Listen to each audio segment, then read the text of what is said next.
नमस्कार दोस्तों, स्वागत है आपका। आज है 22 मार्च। चलिए अपना करंट अफेयर सेशन स्टार्ट करते हैं और देखते हैं कौन सा प्रश्न है और कितने आयाम पर क्वेश्चन आंसर बनेगा।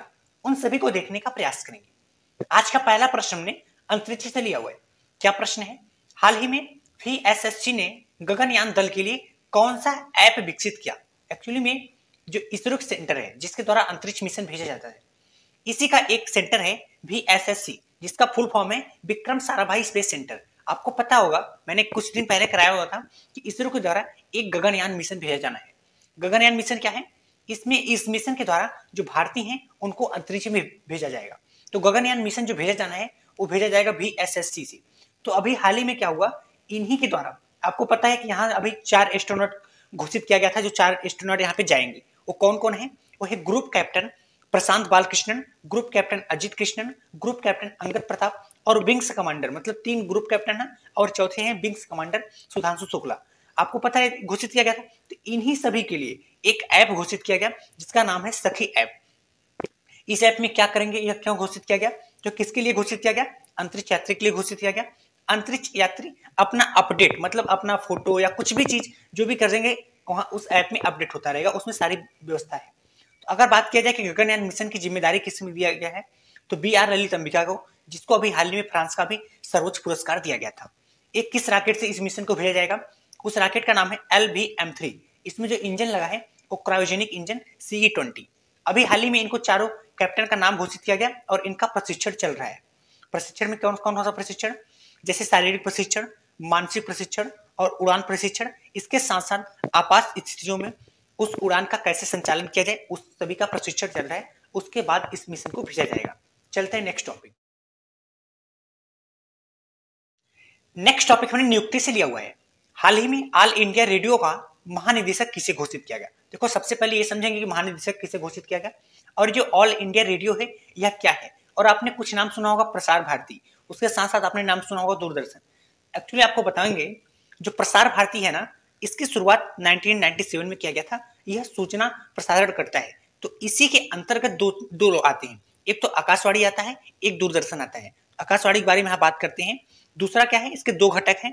एक तो आकाशवाणी जो पूरे भारत में रेडियो के माध्यम से सूचना भेजता है, और दूसरा है दूरदर्शन जो कि पूरे भारत में राष्ट्रीय टेलीविजन है, मतलब ये टेलीविजन के माध्यम से सूचना भेजता है। समझ गए? अभी आपको पता है कि प्रसार भारती के नए अध्यक्ष किसको बनाया गया? नवनीत कुमार सहगल को। तो अभी ऑल इंडिया रेडियो मतलब आकाशवाणी के महानिदेशक किसे बनाया गया? वो है मौसमी चक्रवर्ती।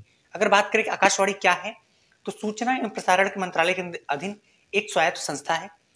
जाहिर सी बात है कि भारत सरकार के ही सूचना एवं प्रसारण मंत्रालय के अंतर्गत आएगा। यह भारत का सबसे बड़ा रेडियो नेटवर्क है। वैसे इसकी स्थापना 1936 में कर दिया गया था, लेकिन जब प्रसार भारती की स्थापना किया गया इसमें इसको मर्ज कर दिया गया। आकाशवाणी टोटल पूरे भारत में 23 भाषाओं में न्यूज भेजता है। उसके साथ साथ इसका जो क्षेत्रफल है, मतलब आकाशवाणी पूरे भारत के 92% क्षेत्रफल तक विकास कर गया है।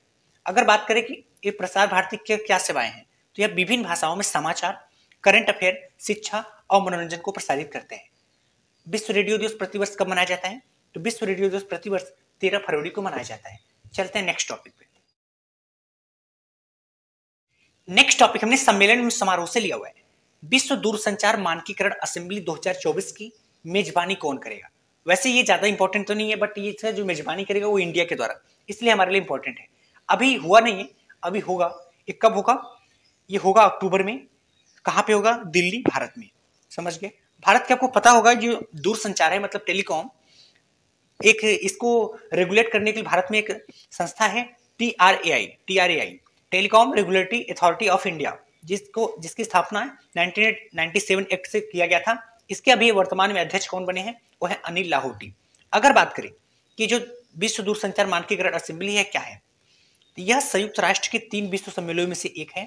यह अंतर्राष्ट्रीय दूरसंचार मानकों को विकसित करने, मतलब दूरसंचार का जो मानक है ना, स्टैंडर्ड, उसको विकसित करने, मतलब वहां से फिक्स किया जाएगा और उसी पूरे अंतर्राष्ट्रीय लेवल पे वही लागू होगा। इसमें जो पार्टिसिपेट करेगा, कौन पार्टिसिपेट करेगा? इसमें जो पार्टिसिपेट करेंगे वो अंतर्राष्ट्रीय दूरसंचार संघ के जितने भी देश होंगे, जितने भी मेंबर होंगे, वो यहाँ पे पार्टिसिपेट करेंगे। अभी हाल ही में ब्रिक्स का बैठक कहाँ पे किया गया? 2023 वाला साउथ अफ्रीका में। 2024 का ब्राजील में होना था, बट ब्राजील ने मना कर दिया, तो 2024 में रूस में हुआ। इसमें 5 नए देश जुड़े हैं कौन कौन से? एक तो सऊदी अरब, एक मिस्र, एक ईरान, एक यूएई और एक इथियोपिया। और आपको पता होगा G20 का 2023 में अध्यक्षता कौन किया? भारत। 2024 में कौन अध्यक्षता करेगा? वो है ब्राजील। इसमें भारत के दौरान एक नया मेंबर भी जुड़ा, AU, अफ्रीकन यूनियन। ठीक है। अगर बात करें नाटो का, तो NATO North Atlantic Treaty Organization, जिसके 31 मेंबर कौन से? वो फिनलैंड। और 32 मेंबर कौन है? स्वीडन। अभी हाल ही में नए मेंबर बने हैं स्वीडन, जो कि 32वें नंबर की। चलते हैं नेक्स्ट टॉपिक पे। नेक्स्ट टॉपिक हमने यूनिकॉर्न से लिया हुआ है। हाल ही में भारत का वर्ष 2024 का दूसरा स्टार्टअप यूनिकॉर्न कौन बना? ये भारत का दूसरा 2024 का यूनिकॉर्न है। सबसे पहले समझते हैं कि दूसरा यूनिकॉर्न कौन बना और पहला कौन बना, और यूनिकॉर्न बनते कैसे हैं, इनको देखेंगे। समझ गए? तो भारत का जो दूसरा यूनिकॉर्न बना वो है परफ्यूज। यह क्या है, इसके बारे में बात करता हूं। पहला यूनिकॉर्न कौन बना था? तो वो था क्रूटीम। यूनिकॉर्न बनने के लिए कंडीशन क्या चाहिए? देखो, अगर आपके मन में कोई आइडिया आता है और आप बिजनेस स्टार्ट करते हो, आपकी कंपनी की वैल्यू 0 है, तो वो हो जाएगा स्टार्टअप। क्या हो जाएगा? स्टार्टअप। आपने शुरू कर दिया, लेकिन जब ये स्टार्टअप कंपनी बढ़ते बढ़ते इसकी वैल्यू $1 बिलियन से अधिक हो जाए तो हो जाता है यूनिकॉर्न। अगर यही यूनिकॉर्न की वैल्यू बढ़ते बढ़ते कंपनी की $10 बिलियन से अधिक हो जाती है तो ये बन जाता है डेकाकॉर्न। अभी भारत की जो दूसरी यूनिकॉर्न 2024 में बना है वो कौन सी कंपनी है? वो है परफ्यूज। क्या डेकाकॉर्न अभी हाल ही में कोई बना? जी हाँ, अभी हाल ही में डेकाकॉर्न IPL बना है। अगर आप बात करें परफ्यूज कौन सी कंपनी है, क्या काम करता है, तो परफ्यूज यह एक AI संचालित बैंकिंग और वित्तीय सेवा कंपनी है। कौन सी कंपनी है? बैंकिंग और वित्तीय सेवा। तो इसका जो सेवा है, जाहिर सी बात है बैंकिंग से संबंधित होगा। जी हाँ, इसका सेवा है ऋण मूल्यांकन करना, धोखाधड़ी का पता लगाना और ग्राहक अधिग्रहण स्थापित करना। अगर बात करें कैसे करता है ये ऋण मूल्यांकन, धोखाधड़ी का पता कैसे लगाता है, तो यह मशीन लर्निंग और डेटा एनालिटिक्स का उपयोग करके ग्राहकों को क्रेडिट जोखिम का आकलन करता है, जिससे क्या होता है कि बैंकिंग धोखाधड़ी कम करने में एवं ऋण कुशलता से ऋण प्रदान करने में मदद मिलता है। समझ के? प्रतिवर्ष स्टार्टअप दिवस कब मनाया जाता है? स्टार्टअप डे इंटरनेशनल लेवल 16 जनवरी को मनाया जाता है।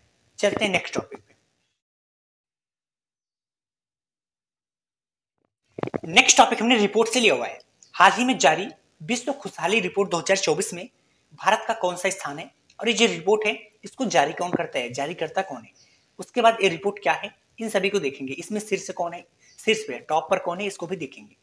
तो जो रिपोर्ट है उस रिपोर्ट का नाम क्या है? विश्व खुशहाली रिपोर्ट 2024। इसको जारी कौन करता है? तो यूएनओ को द्वारा जारी होता है, जिसकी एक संस्था है SSDN, sustainable solution development network द्वारा इसको जारी किया जाता है। यह क्या है? तो यह रिपोर्ट खुशी को मापती है। वैसे खुशी एक जटिल अवधारणा है जिसे मापना मुश्किल है, बट ये खुशी को मापती है। किस आधार पे मापती है?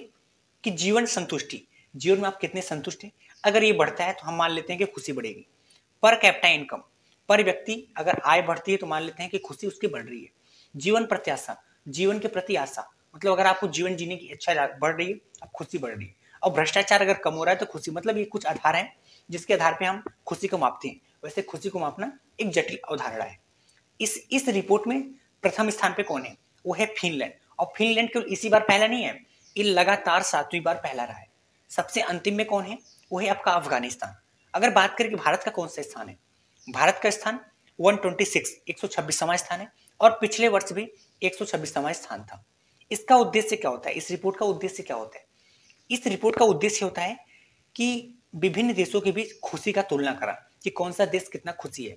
उसके बाद इस खुशी को डिफेक्ट करने के कारक कौन है, मतलब खुशी किस आधार पे पता कौन सा ऐसा कारक है जिससे खुशी डिफेक्ट होता है। उसके साथ साथ ऐसा कौन सा नीति बनाया जाए जिससे खुशी को बढ़ाया जा सके, इसका ये प्रमुख उद्देश्य होता है। ओके दोस्तों, अगर आपको करंट अफेयर को शॉर्ट नोट्स के माध्यम में डिटेल में पढ़ना है तो आप इस फैमिली का हिस्सा बन सकती हैं। धन्यवाद।